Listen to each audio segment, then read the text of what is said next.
Greetings from the farm. Thank you again for joining us here on the Mondo Farms channel.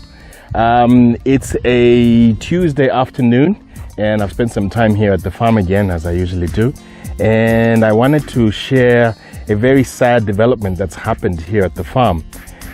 Sad because for the last couple of months, we've been fighting with an insect called the Diamondback Moth. And you know what? We give up. We give up. The Diamondback Moth, you have won the battle. You have eaten so much of our cabbage, cauliflower and broccoli over the last few weeks that we are simply going to stop for now, and we'll come back to it later. Sometimes in farming, these things happen. It's a very, very sad day. I've been so incredibly down looking at all the investment that we've made, a lot of the crops that we've lost. And words fail me. Diamondback Moth, we have sprayed you. We have rotated the types of spraying, the days of spraying. We have changed the chemicals. We've gone through almost the entire regimen of chemicals that are available. And you know what? The vicious, fighting little creatures that you are, we give up. We give up. We'll be back. We'll be back, but we give up for now.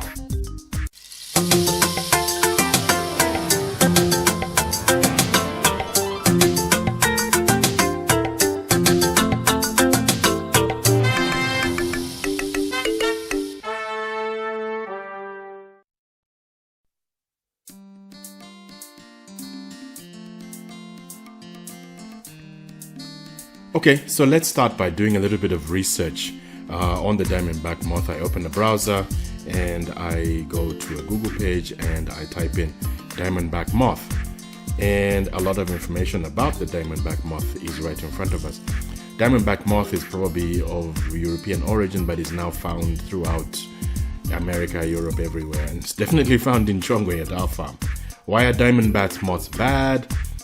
They are pests that attack all plants in the cabbage family. The larvae do most of the damage, eating through the leaves and potentially destroying your veggies. What do diamondback moths eat? Caterpillars of the diamondback moth feed almost exclusively on cole crops such as broccoli, cabbage, and kale in the vegetable garden and commercial greenhouses. How do you control diamondback moths?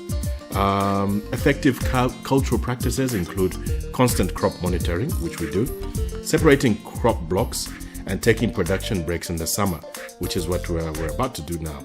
A range of beneficial insects can help control diamondback moth larvae, so insecticides are needed. The spray program should favor more recently introduced softer options like belts, which we've actually used. That's from the Bayer website.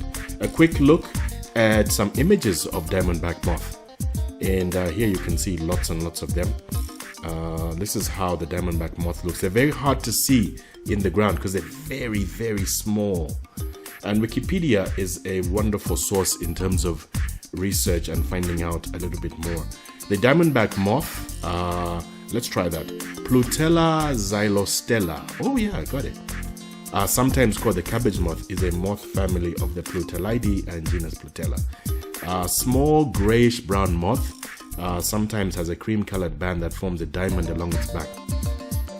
Short life cycle, 14 days and it's already producing.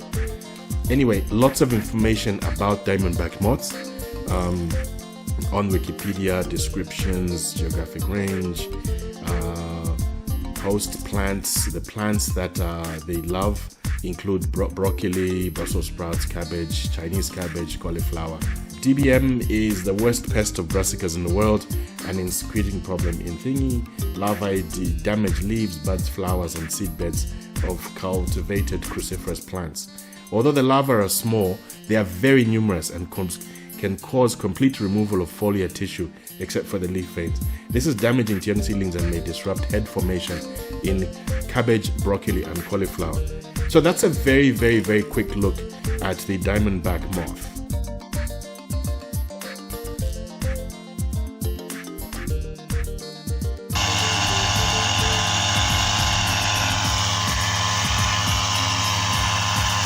Lero tichaya built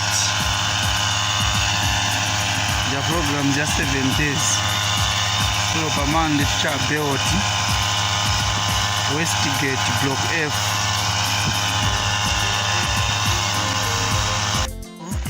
Boss mconflower mambo pezeka kutuma munga tuma boy mtu wa green mtu. Tuma worms mtu wa green. So naona mkola profo situpaya then inasila mero Westgate. So aba making sick winga maboy mzichache ma red spider na ma yellow spot yellow.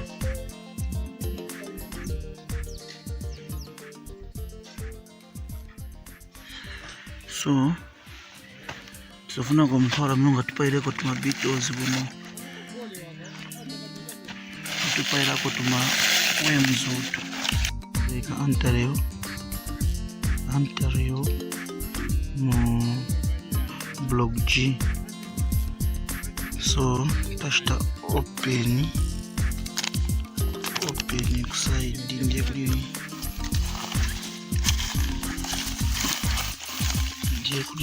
ma dosage. So kama uti 15 or 25 gram 20 liters.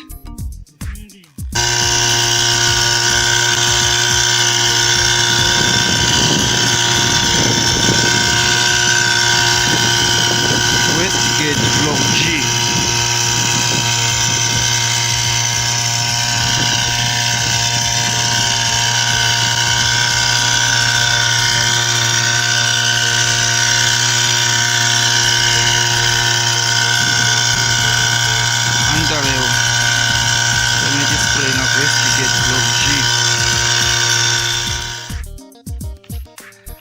Tutone gato chana cha Ontario microbosium. So tuona futi stew tulizo checking tukaliko tuma DBM to but kuja kwetina chana build kuja kwefu tunafa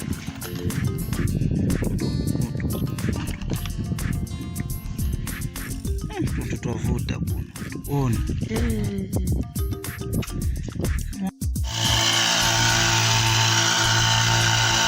Westgate Block F. Westgate Block F.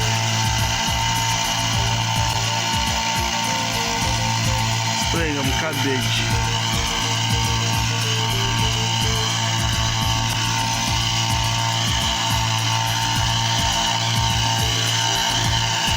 Spraying Emma.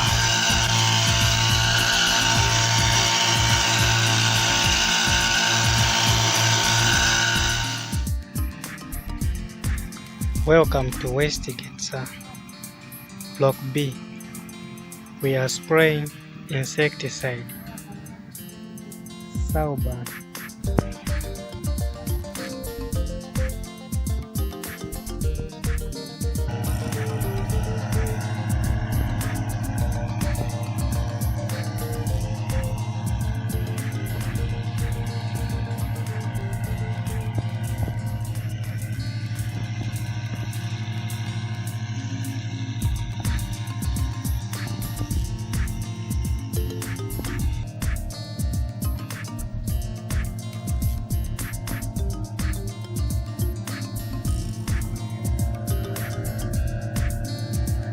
This is red cabbage.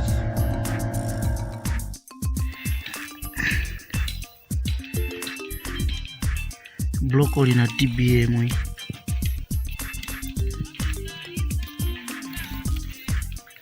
Tone ya plastic.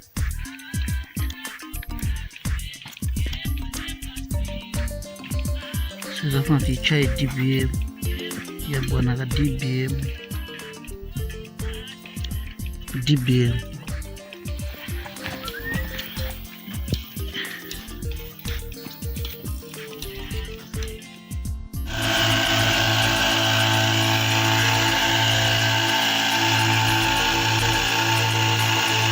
Riverside 3 Block A. spraying a Sauban.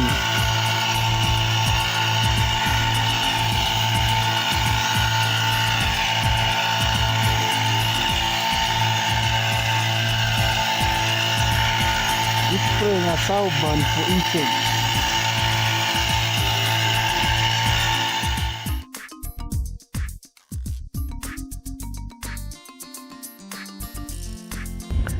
So just to give you an idea of how much the Diamondback moth has decimated and destroyed our Brassica crops this year. By the way, this was our first year to open up Westgate because we had opened it last November. And today being the 12th of October is our day of accepting defeat. Let's take a look at this particular crop. As usual, we start with the crop poster that tells us that this crop was transplanted on the 27th of July.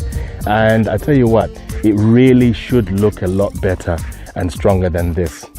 Typical formation of our cabbage fields, we have 1 meter beds with the drip lines, and then we plant at 50 centimeter spacing in a diagonal pattern. 1, 2, 3, 4, just like that, the way it is. In fact, there they are, you can see them fluffing about now. Look at that, look at that, look at that.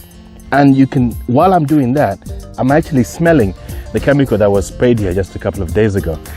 We've tried biologicals, we've tried pyromethrides, we've tried, I'm even becoming something of an expert in terms of these different chemicals that we use against the Diamondback moth. But this time of year, late September into October is the worst time that these guys really come. You've got the moth, there's a little bugger there, and you've got the larva, and you've got the eggs. We've sprayed, we've tried everything. So we're giving up. We're going to be taking out all of these cabbages and planting something else. Look, here's some particularly ruthless damage. I need to watch my language. I'm so upset. I really need to watch my language. But yes, yeah, we've lost this battle on this particular crop. So the Diamondback moth, as most of you know, is a pesky little critter that generally likes to feed on Brassica leaves. That's your cabbage, your cauliflower, and your broccoli. It doesn't seem to touch the lettuce very much, which is very interesting. There's some lettuce that has bolted, but that's another story to do with the lockdown and the closure of restaurants and there being little market for lettuce until it was too late for this particular crop. Anyway, so the Diamondback moth is also called the cabbage moth, and this is what it does. You can see that. Absolutely awful. Look at that, look at that. It's decimated the things. And there they are, they're eating, laying eggs, eggs pupate very quickly, becoming resistant to all sorts of thingies. I'm gonna maybe use a stick or something to do this, and oh, they come out. They're even flying around during the day, the cheeky buggers. They are very small, but their eggs, their larvae, eat tremendous amounts, and this is what they do. This is literally what they do. You shouldn't be able to see through a cabbage leaf. That is no. You shouldn't be able to see through it. You can see through that. Come on. Okay, so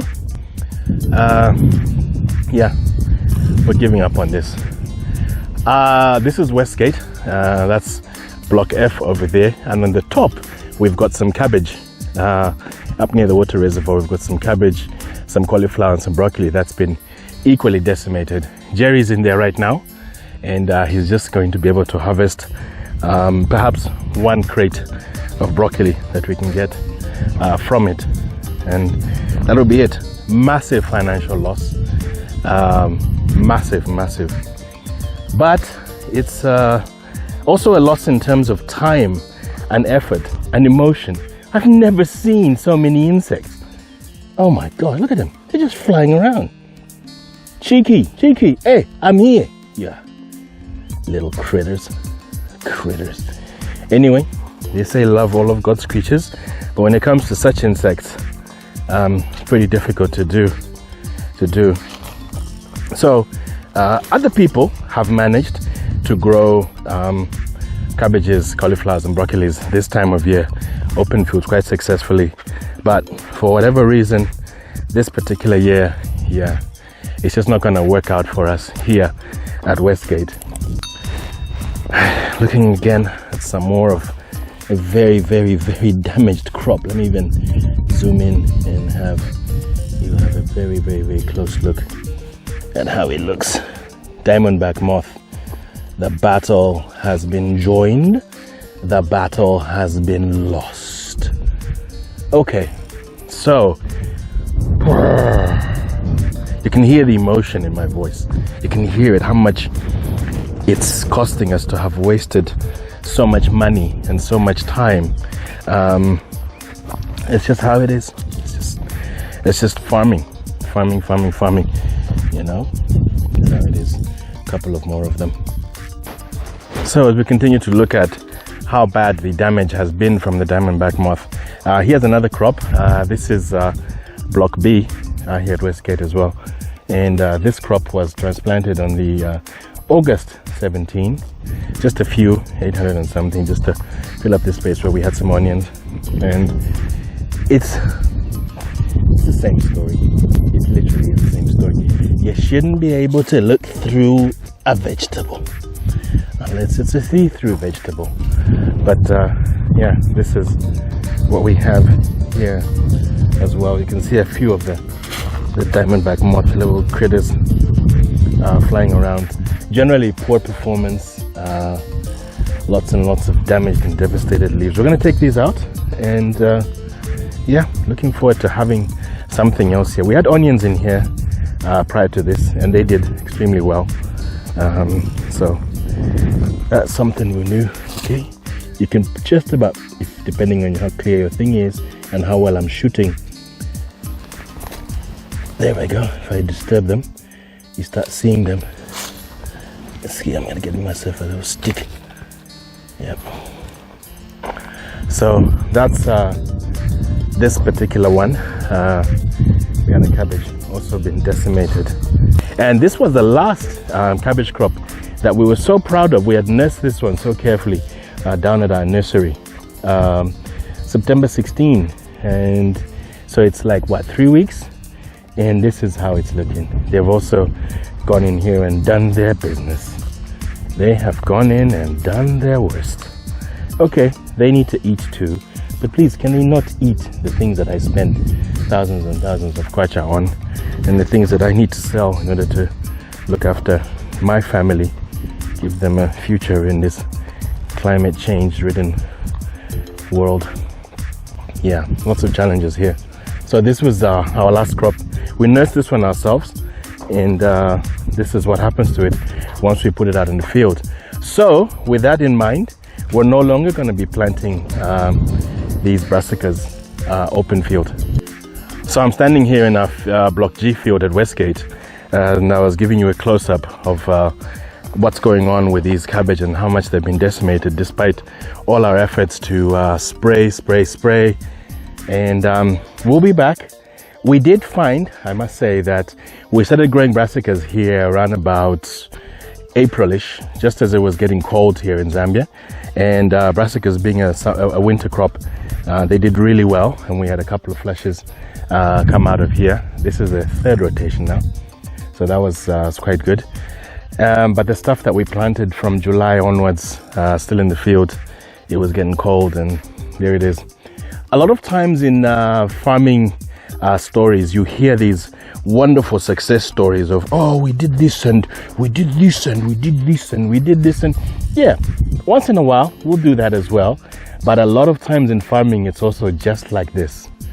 It is ugly, it is buluto, it is rough, and this is how it is. You put in your time and effort, and this is what comes out. Okay, I should stop being emotional. I stop being emotional and talk about the plan. The plan is twofold. Number one is, I'll pan this way, and you see those dark things behind me. Those are the shade houses. So we always knew that it was going to be difficult to grow cauliflower and broccoli during this hot season, and we hadn't really thought about the diamondback moth as a major pest because last year we didn't grow cauliflower and broccoli beyond October. So then we started in the rainy season, and that went very well. So this is part of the shock that we're going through now. But the back to the shade houses behind me there. Let me pan this so you can see them better. Just about finishing the shade houses, and we've got some broccoli and cauliflower that was transplanted a couple of weeks ago in there, and it is crisp, no holes in the leaves. It's all good, and that's the thing. We've got shade house 1 and shade house 2, and they're going to have proper crops of 5,000 cauliflower, 4,000 broccoli in each of them, and that'll keep us going for a little while. Here for the other blocks that are open field, as you know, open field means open field. We're going to be rotating into some other crop. We've got quite a lot of things. We've got the cabbages that were in there finished. They were sold well, just there. Then we've got the onions that you saw in the other episode the other day. Cauliflower, broccoli is on top. Questionable. Not much is going to come out of them. But here we're going to be going in with the green beans and going in with eggplants and peppers and the other stuff that grows above the ground and doesn't get eaten by diamondback moths. I'm heading over to the shade house now to give you a look at some of the other crop that's in there that seems to be doing quite well, because the shade house gives it a lot of protection, not just against the sun and the heat, but also against some of the insects as well. Not when you have holes like that. That's being patched up, by the way. So one of the other problems with the fight against diamondback moth is it really affects your income.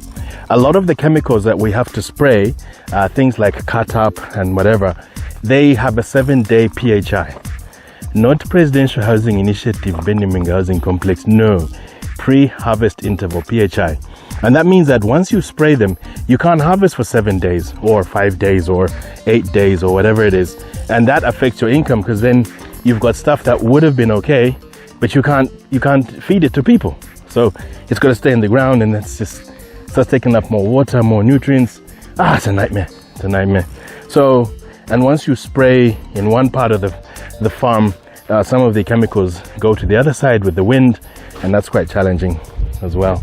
So that's another problem that we have with the diamondback moth and infestations like this. All farmers at some time will come across a huge infestation like this, and it can be quite a challenge. I'm going to go in now and show you some of the healthy crops and see how they're doing. So going in now, coming into the shade house 1 here at Westgate. I promised you some healthy looking cauliflower and broccoli, and hey presto, voila, there they are. Very proud of them.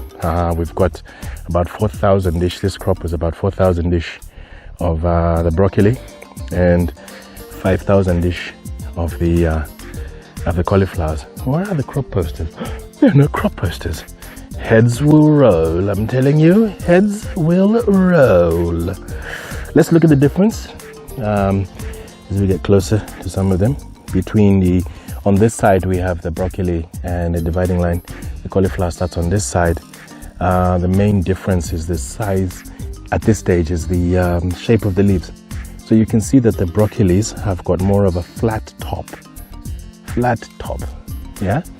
And the heart of the broccoli will come, the growth point is down there. That's where the new leaves are coming from. Then at some point when it gets mature, huge beautiful leaves, then it will start causing the florets.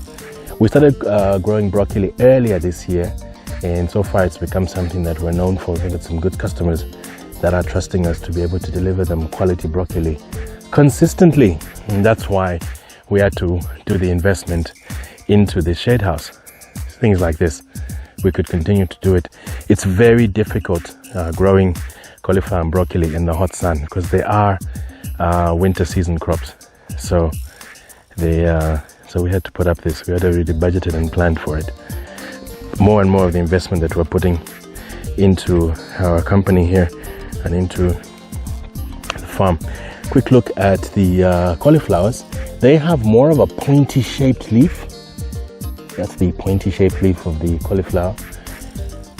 And you'll see after a few weeks, they also start forming a big sort of like a bowl like thing here, and then the cauliflower head, the white thing comes in. Cauliflower and broccoli are cousins, all from the family Brassicaceae. Or Brassicaceae? Brassicaceae. Vachizungu. But here we are. So at least this, despite the sad day that it is, it does give us some hope. Look, in farming, there will be good days and bad days. Very few people talk about the bad days, but today you've seen it for yourself. Some of the issues that we have with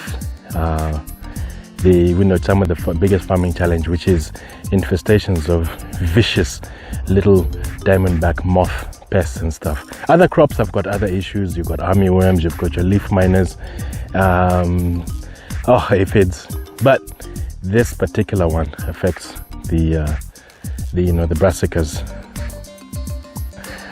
So there you have it. You've had a look at the damage that's been done with by the diamondback moth to our cabbage, cauliflower and broccoli crops that are in the open fields. And you've seen me admit defeat. Sometimes in business, you just gotta say, this is not gonna work. It's not a battle that I'm gonna win. And I move on to other battles that I can win. And then you've also seen how by putting up structures like this, we're going to be able to continue growing the crop that we are known for here at Mondo Farms, Winterthorn, cauliflower and broccoli, and also protecting it against the elements and having this beautiful, beautiful microclimate.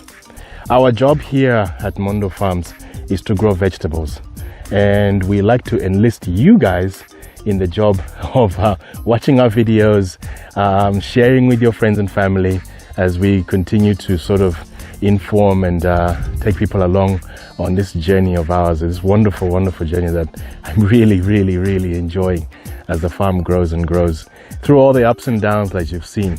So share the video, comment below, ask us some questions, tell us maybe some of your own experiences that you may have had with some of the things that are happening, and probably somebody is going to tell us off. Somebody's going to tell us, oh, I managed to grow all the best cauliflower and broccoli even when Diamondback Moth came. I'll tell you what, I'm happy for you. I actually really am genuinely happy for you. It didn't work out for us this year, and it's going to continue working out for us like this. And farmers like that. I'll never be the farmer that some other people are going to be, etc. I'm okay. Are you noting a little bit of a hint of bitterness? It'll take some time for this wound to heal. I'm telling you, it definitely takes some time. But in the meantime, we're going to continue looking after the farm, looking after this particular crop and everything else. We'll share with you the other things that are going to be coming here on the open fields as we replace the late RIP, may their souls rest in peace, cabbage, cauliflower and broccoli that has lost us thousands and thousands of kwacha and hundreds of man hours. Okay, move on. Guys, subscribe to the channel. Mondo Farms, take care. Bye.